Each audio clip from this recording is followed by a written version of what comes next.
Mga kagabay, magandang hapon, magandang gabi, magandang umaga, magandang tanghali. Saan man tayo naroon, ano man ang ating mga ginagawa, una at higit sa lahat, ating damhin, ating ialay ang ating mga sarili sa ating Panginoon. Sa loob lamang ng mga ilang mga sandali, ating damhin ang kanyang presensya. Suma sa atin ng pagpapala, ang pag-ibig, ang pagbabasbas at ang kapayapaan ng ating Panginoon. Ang Ama, ang Anak, at ang Espiritu Santo nabubuhay at naghahari, iisang Diyos, pagpas sa walang hanggan. Mga kagabay, may isang dapit hapon nang biglang may sumigaw ng magnanakaw. At nagkataon na nung panahon na yan, nagpatrolya ang dalawang pulis sa naturang lugar. At nakita nila ang isang binatilyo na mabilis na tumatakbo palabas sa isang butika. Agad na hinabol ng mga pulis ang binatilyo at sandali lamang at nahuli ito. Ngunit habang hawak-hawak ng dalawang pulis ang binatilyo, ito ay luhang nagmamakaawa at sinasabing bago man lamang siya ikulong, maihatid muna niya ang kanyang hawak na gamot sa kanyang amang may sakit. At ang sabi nga niya, kung siya ay tatakas, maaari naman siyang barilin ng diretso ng mga pulis. Naawa ang mga pulis at sinamahan ang binatilyo kung saan itong nakatira. Ngunit sa pagdating nila sa bahay na itinuro ng binatilyo, marami na ang tao at alam nila kung ano ang nangyari. Biglang tumakbo sa loob ng bahay ang binatilyo na umiiyak at dumiretso sa silid ng kanyang ama. Nadatnan niya na nakabalot na sa isang puting kumot. Umahagulhol ang binatilyo at ang sabi, bakit hindi siya hinihintay ng kanyang tatay? Bakit siya iniwan na ngayon mag-iisa na? Habang nanonood ang dalawang pulis sa eksinang ito, sila man ay napaluha.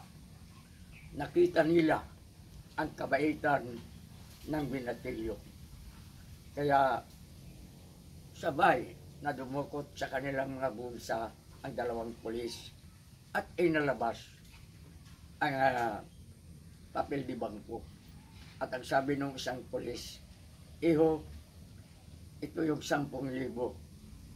Sa aming palagay, malaki ang may tulong nito upang maipaayos mo ang pagpapalibing ng iyong ama.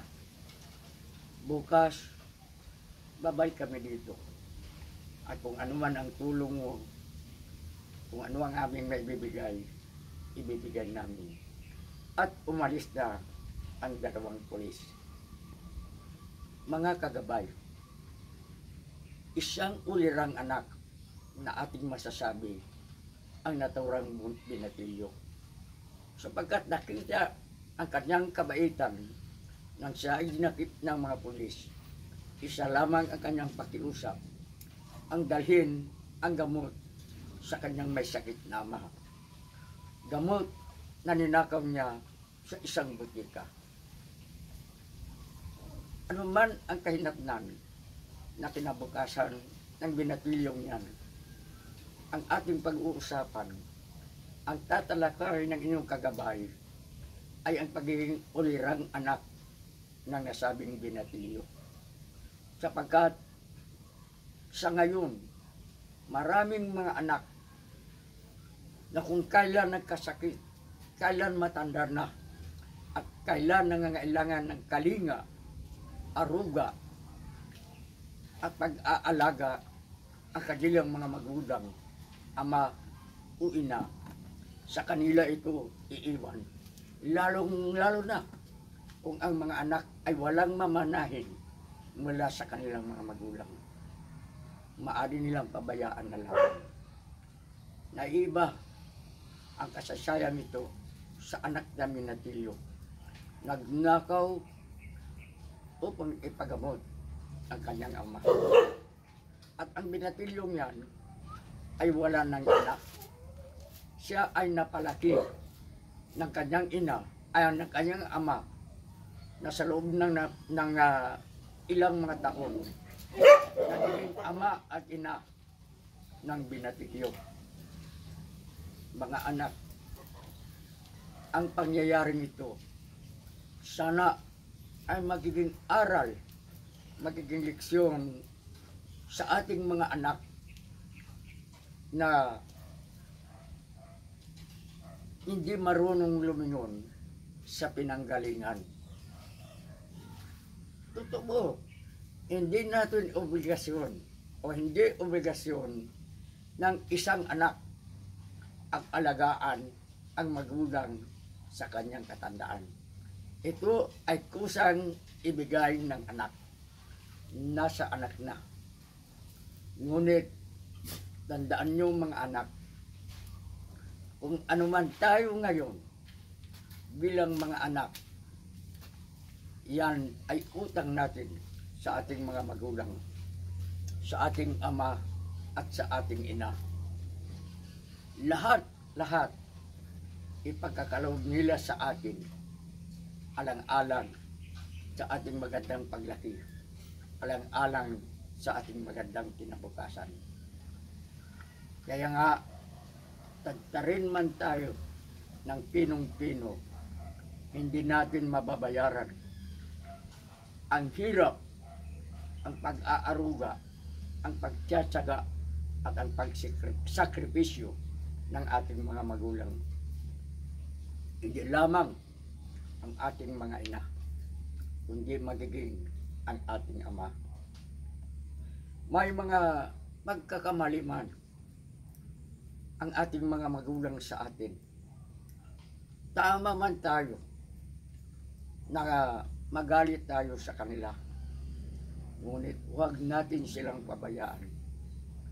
Magbabayad na lamang sa kanilang pagpapalaki sa atin. Ngunit sa mga panahon ito, abay, maraming mga anak na baliwala sa kanila ang kahirapan, ang paghihirap, ang pagsasakripisyo ng kanilang mga magulang. Lasinggo itong tatay ko, sugarol itong nanay ko, sesmusa itong nanay ko. Galit tayo sa ating mga magulang. Mga kagabay, lingunin natin kung saan tayo nagmumula. Sa loob ng 9 na buwan, taglay tayo sa sinapupunan ng ating mga ina. At sa pagluwal sa atin, buhay, sabi nga, ang isang paa ng ating ina ay nasa hukay. Sa madaling salita, maaring mamamatay ang ina sa panganganak. Ito ang una natin dapat tandaan at dapat ligunin. At kung tayo ay napalaki ng ating mga magulang, hindi man tayo napaaral ng ating mga magulang, huwag tayong magdamdam sa kanila kung hindi nila kaya.